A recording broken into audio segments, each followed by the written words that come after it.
Buenas tardes. El día de hoy nos encontramos en compañía de los compañeros Diego Andrés León Herrera, compañero Federico Buitrago Vélez y quien les habla, Joan Ricardo Guarnizo.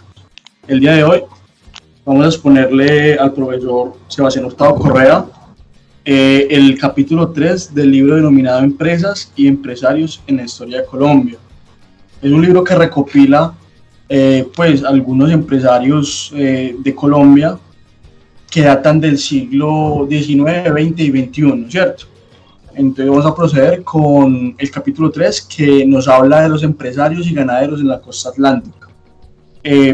Como su capítulo lo dice, como su nombre lo dice, el capítulo nos va a hablar un poco sobre la importancia y el desempeño que tuvo el sector ganadero en Colombia, su impacto y sus adversidades que tuvo al llegar, pero también por los beneficios que trajo a la región, ¿cierto? Entonces comenzamos. El ganado llegó al continente americano tras la conquista por parte de los españoles. Este fue de fuente vital de alimento, riqueza y poder político para las sociedades de las nuevas tierras. Pues bien, para el momento histórico, la explotación minera y las prácticas agrícolas eran el sustento de los habitantes, por lo que la práctica ganadera fue algo revolucionario para el pueblo americano. Sus orígenes. Primero, quiero resaltar que en la época colonial el tener grandes extensiones de tierra no significaba gozar de solidez económica, así como el poseer pequeñas proporciones no era sinónimo de fracasar. Como ejemplo, tenemos la hacienda Verástegui, la cual a pesar de ser muy extensa, sufrió un proceso de fragmentación y posterior liquidación. Y el caso de Adolfo Herr, un inmigrante alemán que inició con un pequeño terreno y que llegó a tener no solamente una de las más grandes hectáreas de tierra en Colombia, sino que también 10.000 cabezas vacunas y sufrir un proceso de expansión gigante. Esa actividad económica era de gran prestigio para la época. Sin embargo, el ser ganadero no era un equivalente a ser terrateniente o viceversa. Con esta práctica surgió un distanciamiento social muy marcado entre el hombre urbano y el del campo.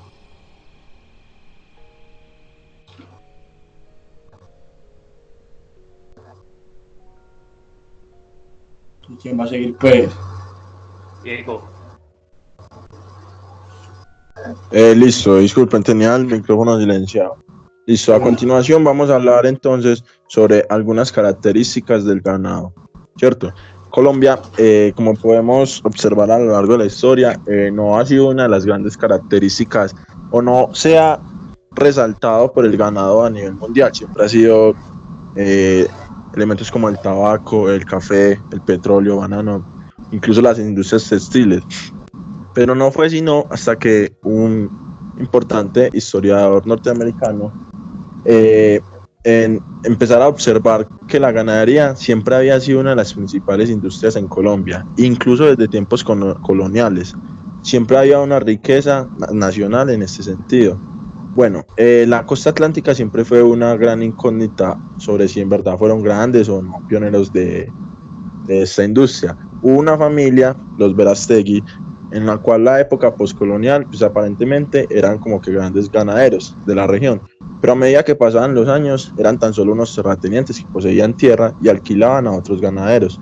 Cabe aclarar que para la época el hecho de usted ser ganadero no quería decir que tenía que tener tierras o algo por el estilo, simplemente habían grandes terratenientes, habían grandes personas, que tenían su ganado, más no tenían sus tierras, y lo que hacían era que alquilaban algunas hectáreas. Bueno, también alguna de las características que hubo en el momento fue lo del gran llamado el ganado cimarrón, que básicamente era ganado que no tenía dueño. Este ganado no estaba cercado y deambulaba por la vida silvestre, sin embargo, habían sus dueños. Ya después, con el cercamiento de las tierras, ya pondría pues como un fin gradual a este tan llamado ganado cimarrón, pero no a la distinción entre el propietario de los ganados y el propietario de las tierras. Los propietarios de los vacunos pasaban sus tierras en tierras alquiladas, y cabe aclarar pues que a pesar de que el cercamiento de tierras ya era algo como oficial en todo el mundo, la costa atlántica era todavía normal que se diera este ganado cimarrón, mucho después de que se oficializara el cercado de las sierras. También se existía en el momento la posibilidad de utilizar las tierras baldías para los pastoreos.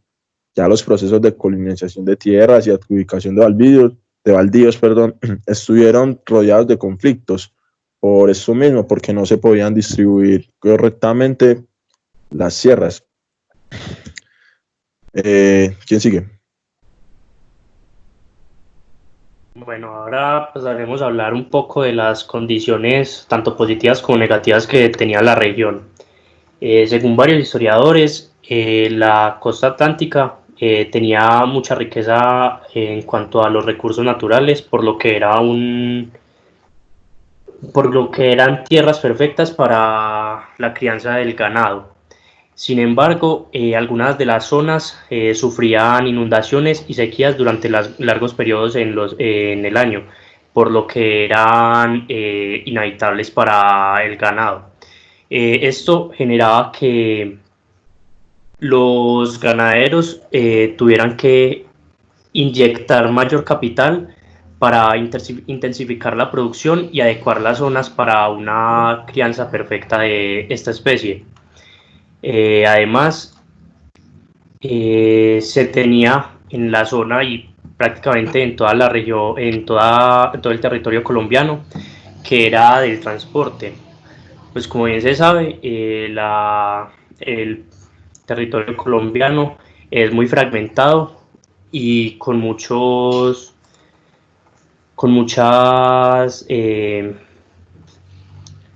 limitaciones geográficas, por lo que al no tener un ferrocarril como en otras partes del continente, era imposible prácticamente el transporte de esta especie. Sin embargo, pues se sabe que se podían transportar ellas mismas, es decir, el recorrido lo realizarán las vacas, pero esto generaba pérdidas en el peso y por ende pérdidas en el precio también a la hora de la venta. También se le puede agregar que la zona de la costa atlántica es una de las zonas de menor demografía en el país, por lo que la mano de obra era muy escasa.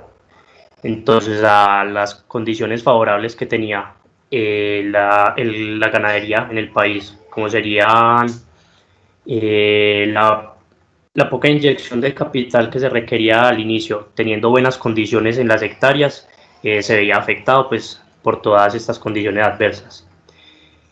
No obstante, pues todo lo positivo que tenía el ganado se vería recompensado luego de varios años en los que el proceso de ganadería generaba ingresos a los grandes ganaderos, los cuales a su vez de reinvertir las ganancias en esta práctica económica, se dedicaron también a invertir en cervecerías, en casas bancarias, en empresas petrolíferas, también en ampliar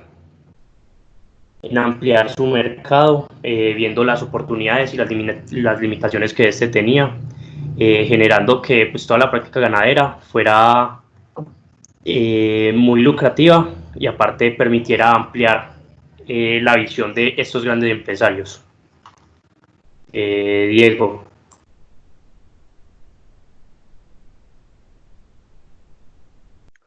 Sí, bueno, compañeros, quería como complementar un poco, pero bueno, vámonos a la vida de Diego Martínez Camargo.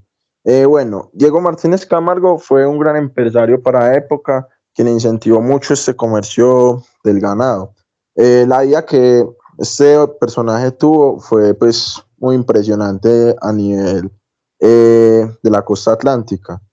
Bueno, este personaje tuvo varios éxitos notables entre los ganaderos de la región y sobresalió por el liderazgo, pues, en volcar la atención hacia este mercado, ya que antes no eran visibles y llegaban, era más que nada los extranjeros cuyo negocio natural no era el ganado, sino otras y solo querían como incursionar, invertir en este ganado Pero este hombre, Diego Martínez Camargo, fue uno de los empresarios modernos, por así decirlo, quien empezó a llamar la atención a nivel nacional sobre los ganaderos colombianos y lo grande que podían hacer.